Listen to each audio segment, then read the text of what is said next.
आता पोलीस भरती असेल, पटवारी असेल, ग्रामसेवक असेल, काय असतील जेवढ्या नोकर भरत्या असतात त्याला 1,000 रुपये भरा त्यांची जाहिरात आल्यानंतर.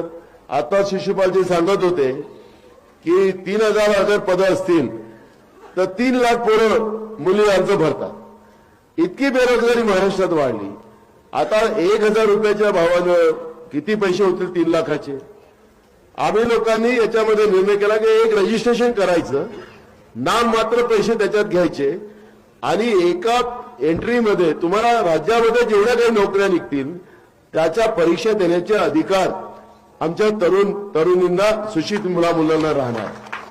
आणि हे जे पवित्र पोर्टल आहे हे बंद केलं जाईल.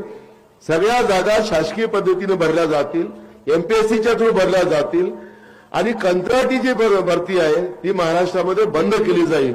आणि हे सगळे 2.5-3 लाख पदं महाराष्ट्रामध्ये बंद करण्याचा पदं आम्ही सगळे भरण्याचा निर्णय केलेला आहे.